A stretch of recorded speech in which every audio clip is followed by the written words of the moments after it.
kinda hot and spicy with a steamy look. It was passed on down by my mother, sweet. She told me, honey, this will be a real good treat to turn a man's heart into a buttercream. Well, you cook a dish that makes him want jump and scream. So come into my kitchen. Come into my kitchen. Come on down to my kitchen. Come on down to my kitchen. I said, come into my kitchen. Come into my kitchen. Come on down to my kitchen. Come on down to my kitchen. Won't you come so into today we're my making bagels, kitchen? and we're doing the Downeast Farms twist on the bagels.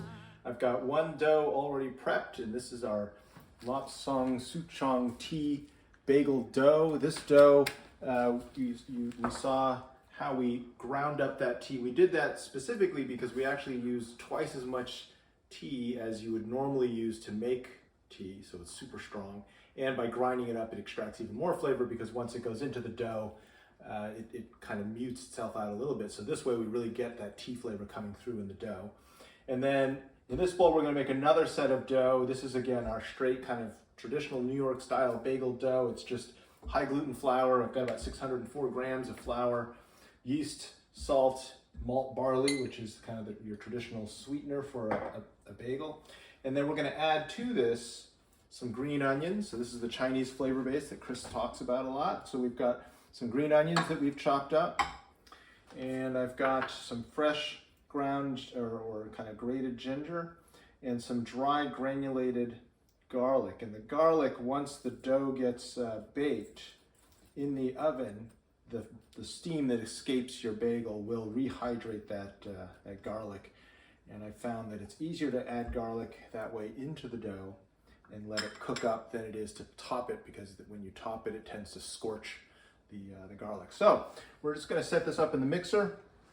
This will run for about 8 minutes in a stand mixer, and that should get the dough, along with, of course, our water. So I've got 350 grams of water, and so I'm just going to let this thing run for about 8 minutes, and then we'll have a ball of dough like this. After that, we cover it like this one and rest it for about a half an hour. After the half-hour rest, we'll then portion the dough into bagel-sized pieces, and then we'll actually show you how to shape the bagels, boil them, and bake them. So here I go with this. Let me turn this on.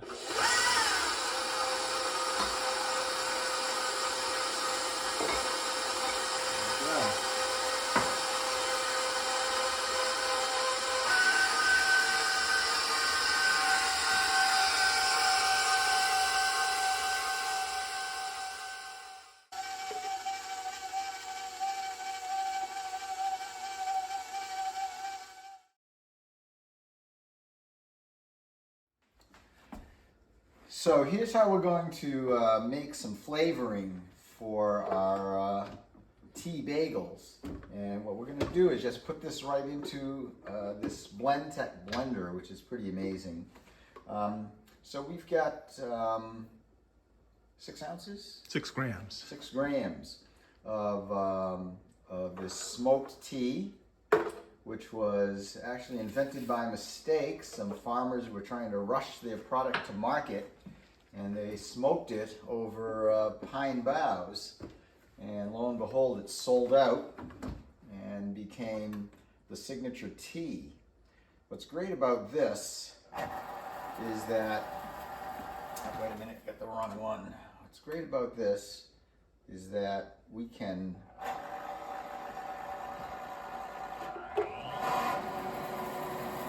see, number one, it's really quiet, but number two, it can automatically pulse, and it's so powerful that it actually creates this cloud, and it just literally turns it into dust. So there you have it, and we'll just put that right into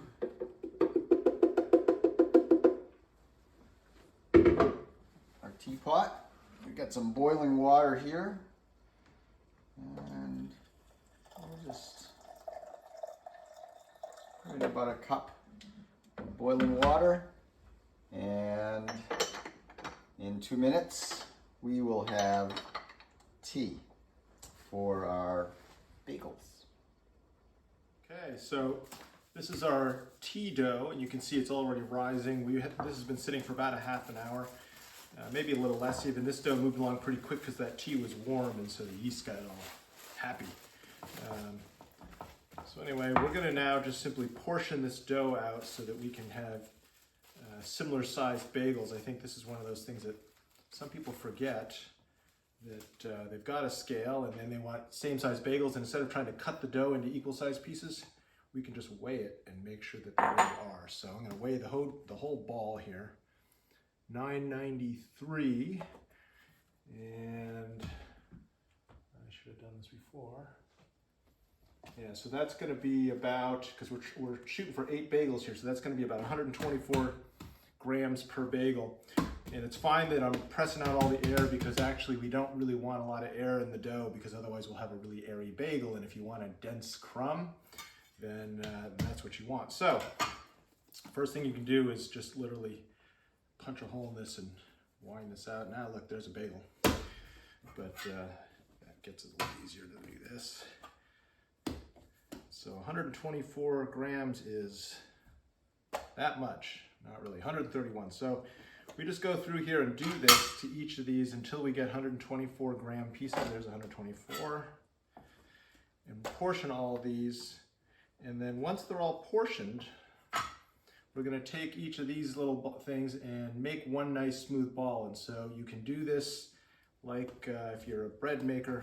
If you had a single piece of dough and you were making a boule, you would pull an edge and pull it to the middle, and then go right to the corner, and pull it to the corner, pull into the middle, and keep working your way around. That's one way to do this. And the end result is on this side now, so you've got a nice smooth round side, and you can kind of take these pieces and pull them down to the middle like that. Basically pull everything down toward the South Pole, kind of pinch it off, and then just let it sit there. Now you've got a nice smooth round piece of dough. Dough has memory, and so it's always good to start the pre-shaping process here. So that's going to get us, it's a first step toward having a nice round bagel. So again, I'm looking for 124, and of course, since I'm cutting off all these little bits of dough, and typically what I'll do is all the little bits, I'll push them into the middle in this process and take this edge, and again, just pull this down to the South Pole until I get a nice round ball. There's another one. So we'll go through and do all of these this way, and then when I'm done with those, we'll let them rest for about 5-10 minutes just to kind of let the gluten relax a little bit. And then I'll show you how to shape them into bagels. So I'll just keep doing this until I get them done.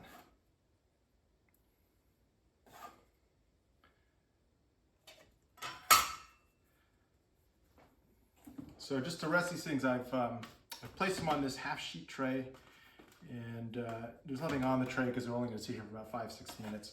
But I've got these great plastic snap covers that you can get at restaurant supply stores. I think you can get them at Amazon too, although they're more expensive per unit when you buy them on Amazon, but you will pay shipping if you buy them from restaurant supply. So, but if you have a restaurant supply store near you that you can get to in person, these really only usually cost about $5-6. But they work very well both to keep these covered and they won't dry out. But then once we've got bagels shaped, then you can have multiple trays and you can stack them. And then oftentimes folks will want to cold ferment their bagels overnight in the refrigerator. This is a great way to do it, so you know that you can stack up trays of bagels and they're not going to get squished. If you put plastic wrap over them, the plastic wrap tends to settle on top of the bagels, and then it sticks to the bagel, and then you've lost all that good shaping. So this has been what I found the most effective way to do this. So we're going to just let these things sit for just a couple minutes, and then we'll go ahead and shape them. The rest of those, we'll start working on these. So these little dough balls have been hanging out for a little bit and they've rested. You can even see this one's even got a little bubble on it, so the yeast are still going. So there's 2 different ways to shape bagels. One method is the poke a hole in it method, which some people like because from this stage, all you really need to do is take your thumb, push down through the middle, push up from the bottom until you kind of break a hole, and then use your fingers to kind of wind that out, and you've got a bagel. It's not my favorite way to work, actually, even though it looks really nice. And one thing to remember is that size hole will not end up with a hole once we've boiled and baked this. That will close right up because this expands in all directions. So if you want to have a hole in the end, make sure you get, you know, a good 1.5 inches or so size hole. A hole that's probably bigger than you think it ought to be. The problem with this shaping method, from my experience, has been that there's still a lot of air bubbles in there. Right, so we're going to leave this one as is, and we'll keep that one. But there's a lot of air bubbles in there, and then, of course, as it continues to proof, it's going to keep puffing. And if you really like that dense kind of New York style bagel, you really got to get rid of that air. And so what I actually do is punch these things down, right? And then when you're doing this, sometimes you'll even hear the bubbles popping. And then the other method is the roll a rope method. So I'm going to take this from the outside edge or the far edge and roll it back toward me and press and seal. And then again, just roll this back, press and seal. And you can use your thumbs too, like this. And press and seal until I get essentially the start of what is going to be a rope. And the reason I do this is, one, to punch out the air, and the other is to get a relatively uniform piece of dough here. If I take a round ball and just start to roll it like you would clay, you'll end up with skinny ends and a fat middle. And then when you make that into a bagel shape, you don't get an even shaped bagel, right? So I'm going to do this, make these shapes for all of these, and then we'll show you the next step from there. So again, I take the far edge and I just roll and push. The other thing this is doing for me is it's building some surface tension on the outside of the dough. And then, as I had said before, dough has memory. So if I have a smooth rope to start, I'm gonna have a smoother shaped bagel at the end. And I know a lot of people, when they make bagels, they're trying to get that shiny, smooth crust that they get when they get a bagel shop. All right, so I've got these. Let me transfer these over here, because after I shape the bagels, their final rest is going to take place here, but I'm going to add some cornmeal, because as I sit there on this, maybe you can tell there's a little bit of moisture here from the dough. They will stick. And then again, if they stick, when you peel them off, they tear. And all that work you went into trying to make a nice shaped bagel is lost. So we'll keep this one, put it on there. And then for this, I like to work on a wood surface. I like to even get it slightly damp. It makes it slightly tacky.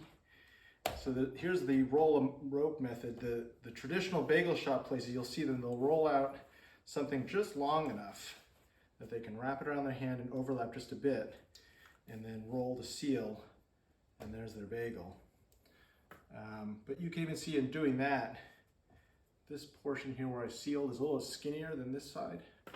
And if you're really looking for consistent shape, what I have found is that I've kind of modified this a little bit, and it seems to work for me, which is I roll this out really long, but in doing so I can get a nice consistent kind of diameter of my rope.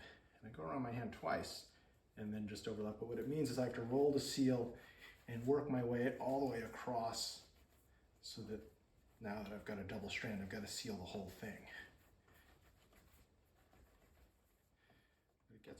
So bagel dough in general is a relatively dry dough. It's usually under 60, even close down to 50% hydration. So one of the things you'll notice is as you're working with the dough, sometimes when you're trying to roll and seal, it won't stick. That's why I usually keep a wet paper towel, and I like to kind of wet this work surface a little bit. And that's why I like to work on wood. If you wet a granite solid countertop, make it moist, and then roll dough, the dough just starts to move. It skates, there's no friction. So if you can work on a wood surface, if you don't have a wood surface, then use the paper towel, wet your hands, don't wet the countertop. And then that moisture will transfer to the dough and make it tacky. So I can feel it's a bit tacky now, just from that. And that's what's gonna help the dough stick to itself.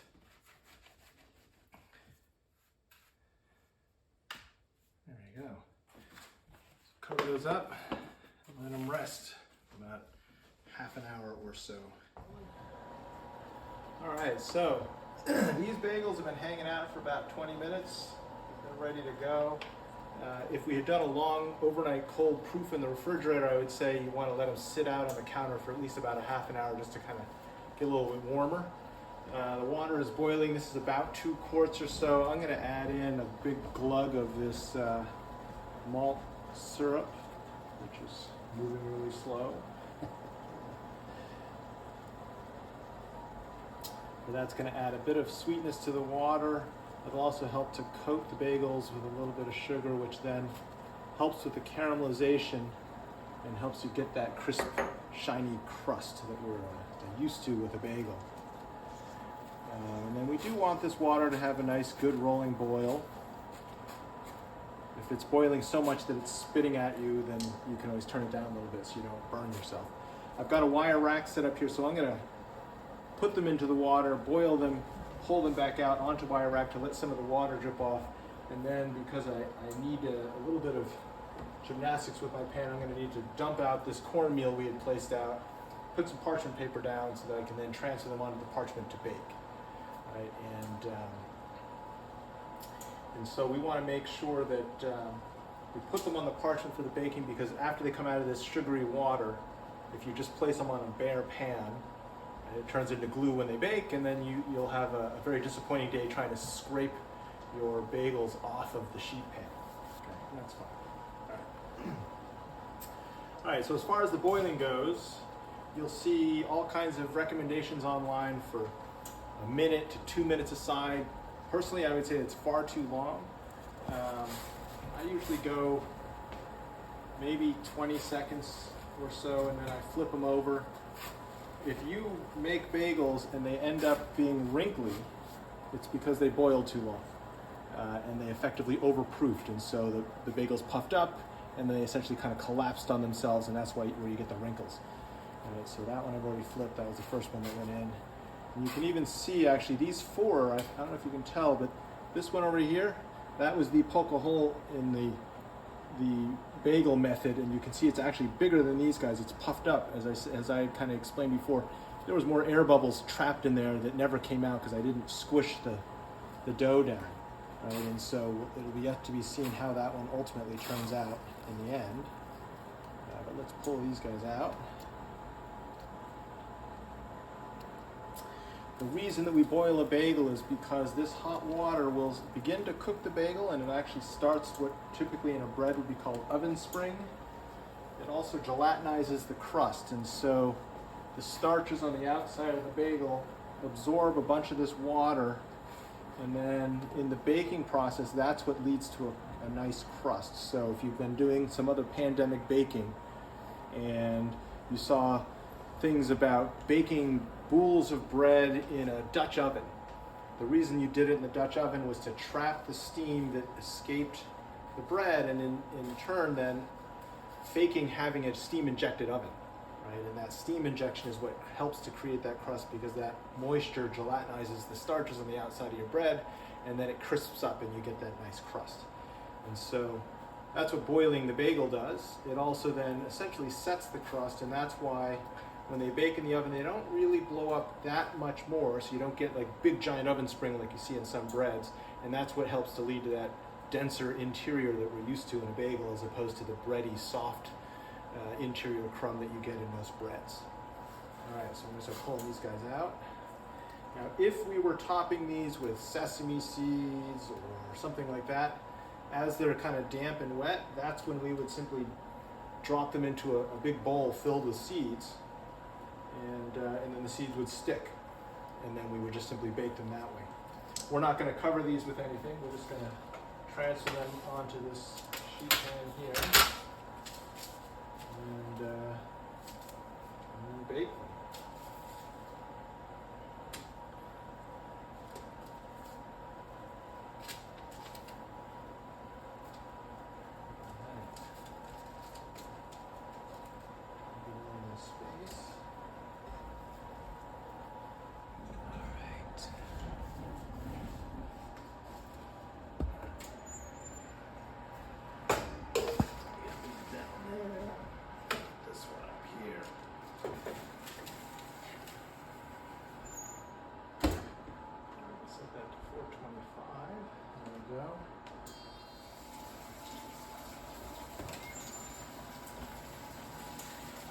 Oh boy, yeah, that fan is already roasty toasty on the top of the shelf. Okay. The tea.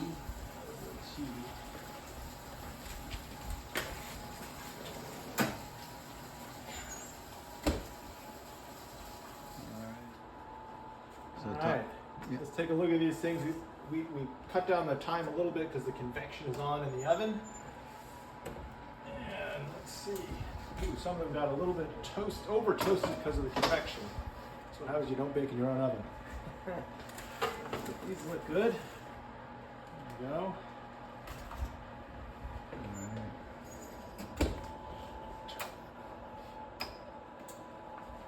All right.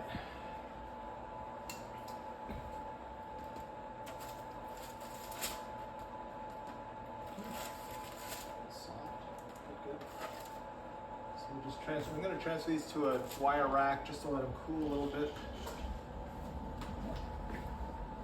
Now, of all the breads out there in the world, this is the one bread that I would say it's okay to cut into them pretty quickly after you bake them, whereas a regular loaf of bread, you typically would not want to cut right into a fresh baked loaf, even though everyone wants to do it because a loaf of bread is typically still cooking.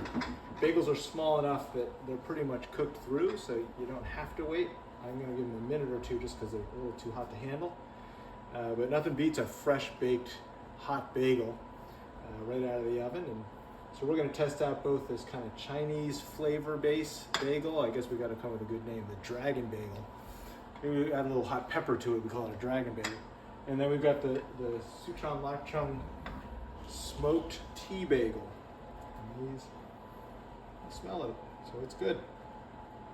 All right, and then we have here, we made up some salmon, smoked salmon cream cheese, and I think you added some other flavors to this too, some seasoning from, what was it, Trader Joe's Daily? Everyday seasoning. We added some of that in there too. All right. All right, this is exciting. All right. 2 different kinds of bagels. Yeah, I want to try a bite without anything on it first. I can smell the tea.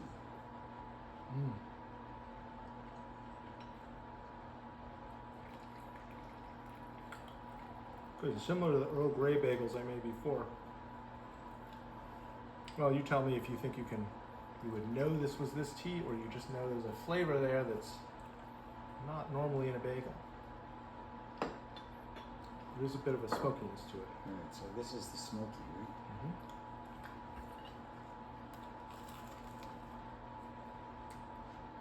Nice crust.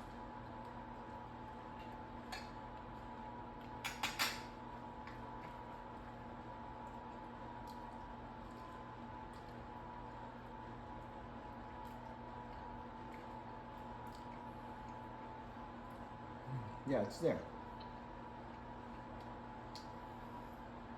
It's not overpowering.